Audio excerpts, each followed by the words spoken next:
Assalamualaikum warahmatullahi wabarakatuh.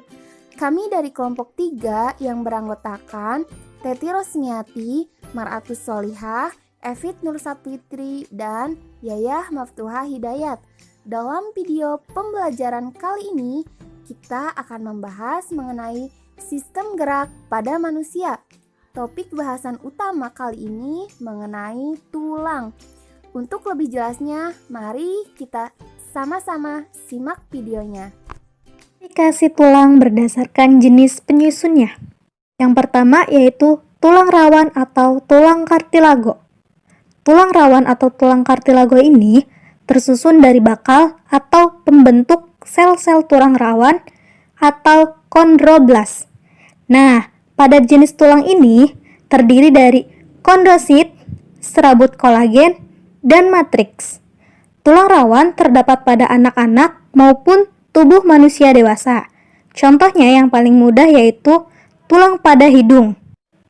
Berdasarkan serabutnya, tulang rawan dapat kita bagi menjadi 3 jenis, yaitu tulang rawan hialin, tulang rawan elastis, dan tulang rawan fibrosa. Tulang rawan hialin yaitu tulang rawan yang serabutnya tersebar dalam anyaman yang rapat dan halus. Tulang jenis ini terdapat pada ujung tulang-tulang rusuk yang menempel pada tulang dada.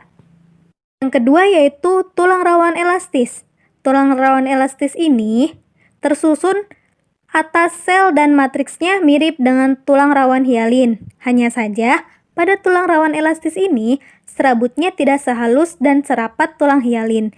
Misalnya tulang pada daun telinga dan laring. Yang ketiga yaitu tulang rawan fibrosa. Tulang rawan ini memiliki matriks yang kasar serta tidak beraturan. Misalnya terdapat pada cakram antara tulang belakang. Yang kedua yaitu tulang keras atau osteon atau tulang sejati. Tulang keras ini sebenarnya merupakan tulang rawan yang telah mengalami penulangan atau osifikasi. Nah, pada tulang ini, yakni pada matriksnya, terdapat senyawa yang mampu mengikat fosfor dan kapur, sehingga membuat tulang ini menjadi keras. Berdasarkan matriksnya, tulang keras dapat dibedakan menjadi 2 macam, yaitu tulang kompak dan tulang spons. Tulang kompak memiliki matriks yang padat serta rapat, misalnya pada tulang pipa. Sedangkan pada tulang spons, matriksnya terdapat rongga-rongga, misalnya terdapat pada tulang pendek atau tulang pipi. Klasifikasi tulang berdasarkan bentuknya. Berdasarkan bentuknya, tulang dapat kita bedakan menjadi 4 macam, yakni tulang pipi, tulang pendek, tulang pipa, dan tulang tak berbentuk atau tulang tak beraturan. Tulang pipi yaitu tulang yang bentuknya pipi, misalnya tulang penyusun tengkorak, tulang belikat, dan tulang rusuk. Tulang pendek yaitu tulang yang ukurannya pendek, misalnya tulang pada tulang belakang, pangkal telapak tangan, dan kaki. Tulang pipa yaitu tulang yang bentuknya seperti pipa atau silinder berongga di tengahnya. Contohnya yaitu pada tulang kering, tulang hasta, tulang pengumpil, dan tulang betis. Kemudian, untuk tulang tak berbentuk atau tulang tak beraturan merupakan tulang yang bentuknya tidak beraturan. Contohnya yaitu pada tulang wajah atau rahang. Materi berikutnya mengenai susunan rangka. Rangka yang menopang tubuh orang dewasa umumnya terdiri atas 206 tulang dan dapat dibagi menjadi 2 kelompok utama, yaitu rangka aksial dan rangka apendikuler. Rangka aksial adalah tulang-tulang yang membentuk sumbu tubuh, yaitu tengkorak, tulang belakang, dan tulang rusuk. Sedangkan rangka apendikuler adalah tulang-tulang anggota tubuh yang secara umum berfungsi menggerakkan tubuh. Rangka apendikuler tersusun atas tulang-tulang tangan, kaki, gelang bahu, dan gelang panggul. Yang pertama yaitu rangka aksial. Rangka aksial tersusun membujur sepanjang tulang belakang. Rangka aksial tersusun atas sekitar 80 buah tulang, meliputi tengkorak, ruas-ruas tulang belakang, tulang dada, dan tulang rusuk. Tulang tengkorak meliputi kranium yang melindungi otak dan tulang wajah yang memberi bentuk pada wajah. Di antaranya terdapat tulang frontal atau tulang dahi, tulang lakrimal atau tulang air mata, tulang ethmoid, tulang sphenoid atau tulang baji, tulang parietal, tulang occipital, tulang temporal, tulang zygomatikus atau tulang pipi, mandibula atau tulang rahang bawah, maksila atau tulang rahang atas, vomer, kongkai inferior, dan terakhir yaitu tulang nasal atau tulang hidung. Ruas-ruas tulang belakang terdiri atas 33 tulang tak beraturan yang terpisah-pisah. Ke-33 tulang tersebut adalah 7 tulang leher atau cervix, 12 tulang punggung atau thorax, 5 tulang pinggang atau lumbar, 5 tulang kelangkang atau sacrum, dan 4 tulang ekor atau koksi. Tulang rusuk menempel pada tulang dada atau sternum dan ruas-ruas tulang belakang. Tulang rusuk, tulang dada, dan tulang belakang secara bersama-sama membentuk semacam kurungan untuk melindungi jantung dan paru-paru.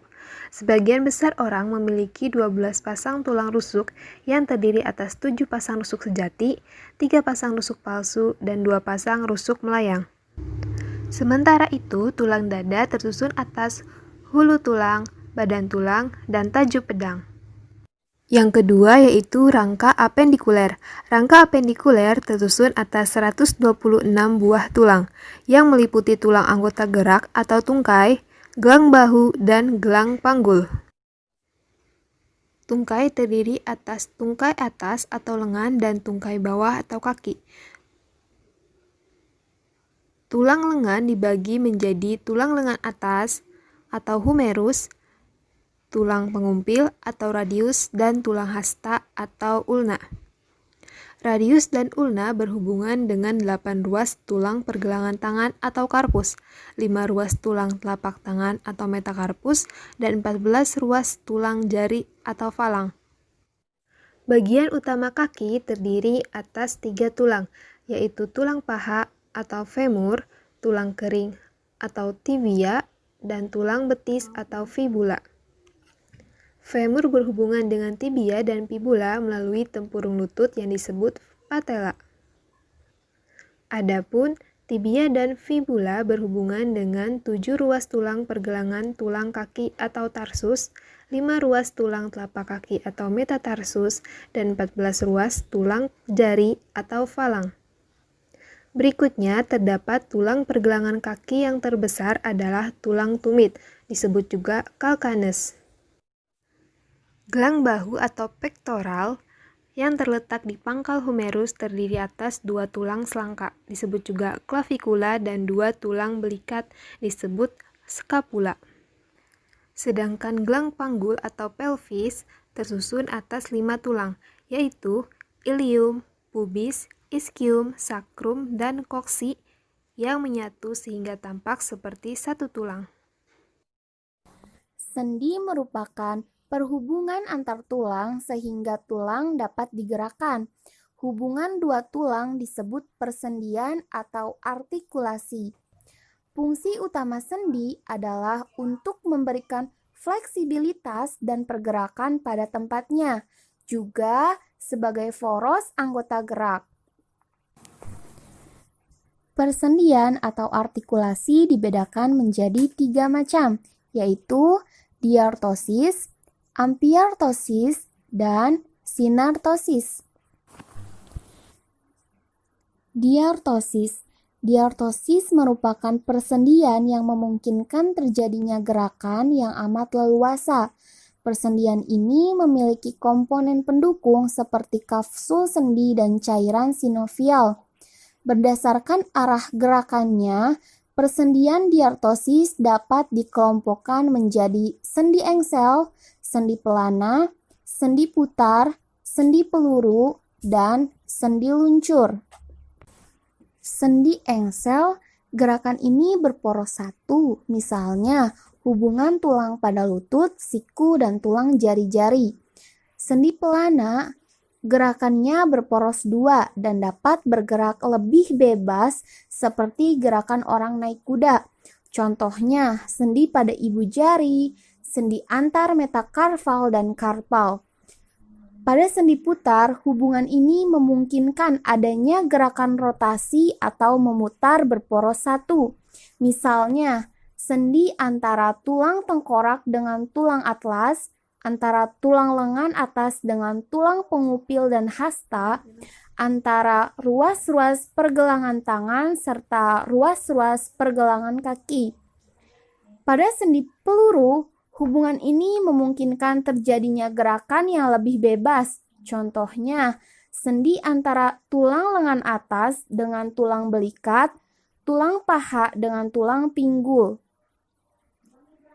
Pada sendi luncur, hubungan antara tulang ini memungkinkan gerakan menggeliat, membungkuk, dan menengadah. Contohnya adalah hubungan antara ruas-ruas tulang belakang. Amfiartosis. Amfiartosis yaitu hubungan antar tulang yang memungkinkan terjadinya gerak yang terbatas. Hubungan tulang semacam ini sangat erat hubungannya dengan mekanisme pernapasan dada. Misalnya, hubungan antara tulang rusuk dan ruas-ruas tulang belakang. Sinartosis. Sinartosis yaitu hubungan antar tulang yang tidak memungkinkan adanya gerakan. Berdasarkan komponen penghubungnya, sinartosis dibedakan menjadi dua bagian, yaitu sinartosis sinfibrosis dan sinartosis sinkondrosis. Pada sinartosis sinfibrosis ini, komponen penghubungnya adalah serabut-serabut jaringan ikat.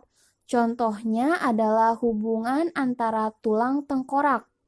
Serabut-serabut jaringan ikat selanjutnya juga akan mengalami penulangan, yaitu proses dilanjutkan setelah bayi lahir. Hal ini tampak jelas pada ubun-ubun besar yang baru sempurna penulangannya setelah usia belasan tahun. Hubungan antara tulang tengkorak disebut sutura. Sinartosis sinkondrosis bila komponen penghubungnya adalah tulang rawan. Contohnya antara lain pada tulang rusuk dengan ruas-ruas tulang dada dan hubungan antara ruas-ruas tulang belakang. Kelainan pada tulang. Kelainan pada tulang ini dapat disebabkan karena dua alasan. Yang pertama, gangguan tulang karena kebiasaan posisi tubuh yang salah. Gangguan atau kelainan ini diantaranya skoliosis. Skoliosis yaitu kondisi di mana tulang belakang bagian punggung membengkok ke kiri atau ke kanan. Penyebabnya adalah posisi duduk yang salah. Yang kedua, lordosis. Lordosis yaitu kondisi di mana tulang belakang bagian punggung membengkok ke belakang. Hal itu dapat terjadi jika kita sering duduk di kursi dengan meja yang terlalu tinggi. Yang ketiga, kifosis. Kifosis merupakan kondisi yang berkebalikan dengan lordosis. Kifosis yaitu tulang belakang bagian dorsal perut membengkok ke depan. Hal itu dapat terjadi karena kebiasaan menulis yang terlalu membungkuk. Alasan kedua yang dapat menyebabkan kelainan pada tulang yaitu disebabkan karena penyakit, diantaranya polio. Penderita polio akan mengalami kelumpuhan sehingga lama-kelamaan tulangnya akan mengecil. Penyakit polio dapat dicegah dengan vaksin polio. Yang kedua, rachitis. Rachitis merupakan suatu penyakit yang mengakibatkan terhambatnya pertumbuhan tulang. Penyakit ini timbul karena penderita kekurangan vitamin D dan sinar matahari pagi. Yang ketiga, kaku sendi. Kaku sendi merupakan cacat pada persendian di mana sendi tidak dapat digerakkan. Penyakit ini disebabkan karena persendian terinfeksi penyakit sifilis atau gonorhoe sehingga minyak sendi menjadi kering dan tidak dapat digerakkan, misalnya pada lutut yang tidak dapat dibengkokkan. Nah, itulah materi-materi tulang yang sudah sama-sama kita simak. Semoga dari video pembelajaran ini dapat menambah pengetahuan bagi kita semua. Sekian yang dapat disampaikan, semoga bermanfaat. Wassalamualaikum warahmatullahi wabarakatuh.